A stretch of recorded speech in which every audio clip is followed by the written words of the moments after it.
Hello, hello, hello. Welcome to the Mrs. Mummy PhD podcast. I am your host, Michelle Gibbs, and I am passionate about helping scholarly mamas like you navigate your journeys with purpose so you can achieve your life and academic goals without sacrificing what matters. The reality is that scholarly mama life is multidimensional. We're scholars, yes, but we're also mothers, wives, and so much more with whole lives outside of academia. So how do we successfully navigate all this? Well, first, we need the space to embrace this unique blend. Only then can we begin the important work of becoming purposefully whole. And part of my own purposeful work is to create a space for us as scholarly mamas to grow, to reflect, and to become everything that we were meant to be. So, mama, are you in? Fabulous. Let's begin. These are our journeys of becoming.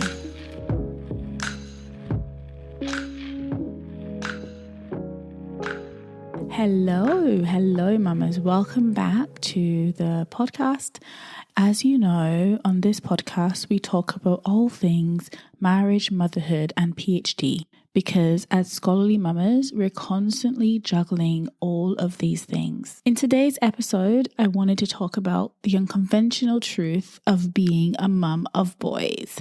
And I've always asked myself, as a mum of boys, do I face unique challenges? I don't know. But what I do know is that my journey so far as a mum of 3 boys has taught me that in motherhood, the challenges that we face are less to do with managing boyhood itself and more to do with our perceptions of managing boyhood. So if you're new to the world of being a mum of boys and you're willing to challenge your thinking about how hard your journey might or might not be based on your assumptions, then this episode is for you. If you're new around here, thank you so much for stopping by. I love having you. So there are so many societal expectations regarding the behavior of boys, namely aggression, risk-taking, and high energy levels. And if you're a brand new boy mum, you may feel unprepared for the wild rodeo that you're embarking on. I'm not going to lie, being a mum of boys is not always easy. You won't always know what they need to grow and develop into healthy, happy adults, especially if you're from a family dominated by girls. But now that I've been a mum for over 12 years, I wanted to reflect critically on what it means to be a mum of boys. So let's talk about becoming a boy mum. To be honest, becoming a boy mum wasn't something I thought much about before having kids. I think it's because I was so used to having mainly girls in my family growing up that maybe I just assumed that when we had kids of our own that we would have girls. I know, silly, I know. But let me explain. You see, my maternal grandmother only has granddaughters. There are no grandsons on that side of my family. In fact, when my husband and I had our first son, he was the first boy in the family for over 40 years. So it was indeed a pleasant surprise for us and for our extended family too. Growing up, I always had a maternal inclination, from looking after my little sister and younger cousins who were obviously all female, to being the resident babysitter at my church during services. I always wanted to have children of my own one day. So I was beyond thrilled when we became pregnant with our first child 12 years ago. But when my husband and I found out we were having a boy, I remember saying to him, but I have no experience of looking after baby boys. I felt like I needed a manual to do this job, which I totally felt unprepared for. This was such unfamiliar territory for me. Fast forward 12 plus years now, and I am now blessed as a mum of 3 boys.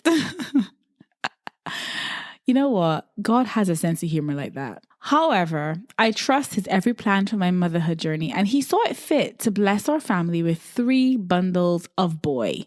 And I am not here to question it. Even if I don't fully understand why I have all boys, they have been such a blessing for me. I have a front row seat to their journey through life, and I've been gifted this time to get to know and love all three of them unconditionally. They each enhance my life in ways I could never have imagined. So now I want to talk about the assumptions about being a mum of boys. So I was chatting with another boy mum recently as we were planning our upcoming meetup. We don't often get the opportunity to meet up, and with the pandemic and lots of, all the lockdowns and everything, it'd been quite a few years since our sons interacted with each other. So anyway, as we chatted on the phone, she said something to me that really got me thinking. In fact, it was a catalyst for this episode. She wanted to let me in on something unexpected, but very, very important that I absolutely needed to know before the meetup. So I invited her to share openly. She wanted me to know that when we meet up, her son may not behave as I may expect. I was so taken aback by this comment that I had to challenge her assumptions and mine. So I pondered it for a moment. Were there certain assumptions about being a mum of boys? As a mum of 3 boys, what does she think I expected? Why does she feel the need to make that announcement? It's true that as a young mum of only 1 child, perhaps she didn't have the benefit of experience and hindsight that I maybe had. So I discussed without judgment some of these questions with her as we continued our chat. She explained that her son was a boy and was very active, rough, and masculine. He wouldn't sit quietly and read or anything like that, she warned. She went on to explain that he was very into his football training and really enjoyed activities, quote unquote, like that. He isn't exactly the quiet type, quote unquote, she said. She said she was enjoying being a quote unquote football mum. As I listened to her, I reflected deeply on her words, all of which I can't honestly recall at the minute. But I do remember how it made me feel and the thoughts that consumed me within that moment. I took everything she said at face value and tried not to take any of it personally, but it made me realize how society imposes expectations of boys that we internalize as mums of boys without even knowing it. And it wasn't that her son was active, energetic, and boisterous, according to her, that was problematic, but the perceived undertone that he needed to be because this was typical behavior of boys. Of course, there's no shortage of survival tips on the internet for how to quote unquote cope with having boys. These stereotypes are everywhere. Let me name a few here. Number 1, raising sons requires different parenting skills. Number 2, raising boys requires more patience, understanding, and love. Number 3, boys are more active than girls and need more physical activity and playtime to keep them happy and healthy. Shall I continue the stereotype? Let's go. Number 4, they're tougher and more aggressive than girls. Number 5, sons get more angry and frustrated than daughters. Number 6, they're less emotional than girls. Number 7, they're more adventurous, risk-taking, and exploratory than girls. Load of nonsense. Even in my own Caribbean culture, I've heard comments like, quote unquote, boys don't cry, quote unquote, boys are tough, quote unquote, he would like that activity because he's a boy, or even, quote unquote, he needs to toughen up a bit more. Boys aren't so soft. Load of nonsense. Now, I am not here to get into the psychology of gender differences and all that jazz, nor am I here to get into cultural influences on the behavior of boys or girls. I am just here as a mum of 3 boys to challenge the assumptions that we make about raising boys. So let's talk about challenging these stereotypes about being a mum of boys. Mama, these narrow stereotypes about raising boys, they don't serve us, and they certainly don't serve our sons. Our sons don't need society-imposed boxes to fit into because of their gender. I want to challenge these stereotypes, particularly because I too had them until I became a mum of boys myself. It's always easy to formulate all sorts of ideas until you've actually been on the journey yourself. I have 3 sons and they all have different personalities. Our eldest son is mostly very quiet and introverted. our middle son is a bit more outgoing and sociable, and our baby boy seems somewhere in between, so far at least. What really matters to me is that I help them discover their own interests and talents. I want them to be able to find something that they're passionate about, because I know that when you do that, you're more likely to be happy with yourself and who you are as a person. My husband and I try to give them opportunities where they can just be themselves rather than forcing them to be something that they're clearly not. I am learning how to love each of my sons equally while still celebrating their differences and their individuality. They have different interests, different personalities, different strengths, and we want them to each shine in their own unique ways. So I suppose my point here is that these stereotypes are just not helpful. Our sons don't actually need boxes. What they need is a space to be themselves. The unconventional truth here is that they just need a space to be themselves. And of course, our job is to help them discover that and become that. But it's not to put them into boxes and hold them back from, being all that they can be.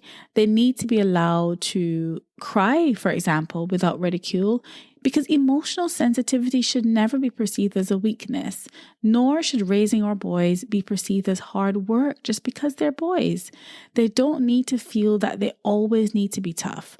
Maybe they don't love football, maybe they don't love rugby, maybe they enjoy the artistic flair of drawing or the intellectual challenge of reading. They should be encouraged to pursue their passions. Their unique talent should be celebrated. They need acceptance and reassurance that they're awesome just the way they are.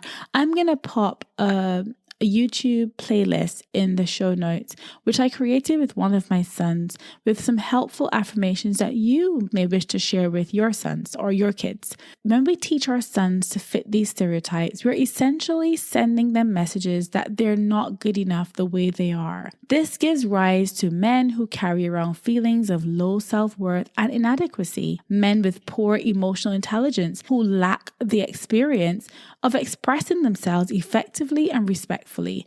Boys who believe they're not good enough will become men who carry these childhood insecurities into their adult relationships, which may potentially fail as a result. So no mother wants that for her sons. But we, as boy mums, need to cut ourselves a bit of slack too. Let's make fewer assumptions about what it's like to raise boys. We too are on a journey through motherhood. No, we won't always get it right, and that's okay. We will fail, we will learn, and we will grow on this journey. So rather than hijacking our motherhood journey with these unhelpful stereotypes, let's focus on spending quality time with our boys and fostering unbreakable mother-son bonds that will teach our sons how to understand boundaries, respect other people's property, beliefs, and personal space, as well as take care of themselves.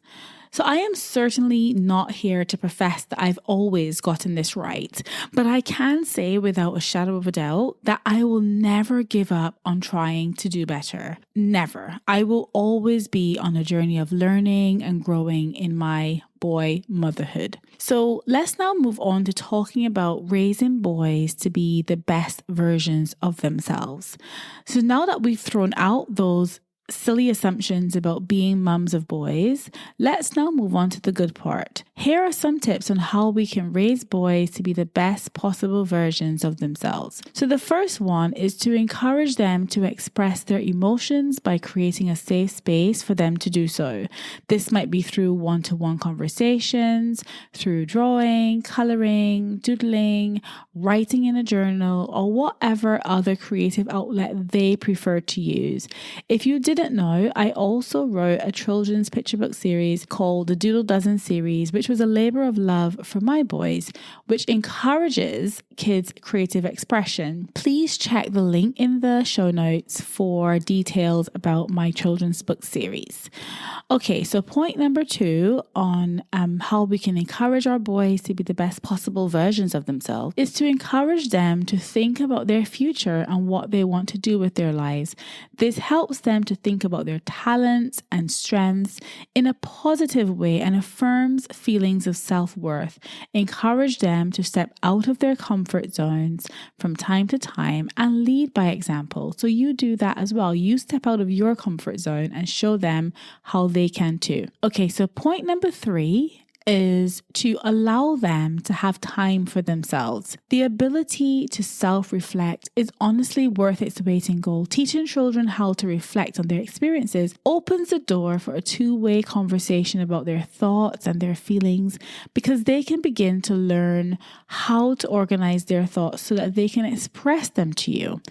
So number 4 is to carve out some one-on-one mother-son time. Set aside some special time to do something with your son that helps you two to connect. This may be different for every mother-son duo and can even be different for each son within the family, as I have found out. So one thing's for sure, regardless of their individual interests, they all love a good cuddle with their mama. But hey, I am not complaining about that one. Okay, so tip number 5 is to teach them how to cook and clean up after themselves. Gone are the days where cooking and cleaning skills were a thing only to teach girls. Boys need to know how to look after themselves too. This avoids them depending on a future partner to look after their basic needs. Rigid gender roles in marriage are antiquated. So better yet, teach them to serve others. It's through those acts of service that they can truly appreciate all the things that others do for them with humility and gratitude. Point number 6. Let them have a say in what happens around the house. Show them that you value their input. It will help them to feel like a valued member of the family and demonstrates how to cohabitate respectfully. Point number 7. Teach them about consent and respect for others. This is a big one because they must learn to respect boundaries. They should also be shown how to respect differences of opinion, culture, belief, background. Let's raise our little citizens of the world to become change makers who will make meaningful contributions to society and not pull other people down for their beliefs or their cultural practices. So here are my final thoughts on boy motherhood. I hope you enjoyed this short discourse on my experience of being a mum of boys. I hope it helped you to challenge any assumptions or expectations that you had on what the journey is or could be like. My journey so far has certainly done that for me. As a mum, remember that you play a crucial role in shaping the future of your sons. You're the first and most important person for them to learn from. As such, it's important to build a strong connection with them and let them know that they're loved. May your boys grow up knowing that you are not a perfect mother, but you always tried your best and loved them unconditionally. Your love and care will contribute significantly to the journey of their lives. As mums of boys, we have a special place in the hearts of our sons, so never underestimate the power of that love. The unconditional truth is that being a mum of boys is simply being a mum. What has your motherhood journey been like so far? Do you have any survival secrets that you want to share? Go ahead and spill all the tea. Let me know, and I cannot wait to hear your stories. You can find me at Mrs. Mummy PhD on Instagram, on Facebook, on Twitter, on TikTok. Send me a message and let's connect. Until next time, I'm sending you, as always, lots of love and gratitude, and I shall see you in the next episode. Take care for now. Bye-bye. Thank you so much for tuning in to the Mrs. Mummy PhD podcast. I hope you've enjoyed this episode, and if you did and you want in on this movement, why not head over to mrsmummyphd.com. You can join the waitlist for our exclusive community of smart, purposeful, scholarly mamas. We'd love to see you on the inside. Remember, mama, these are our journeys of becoming.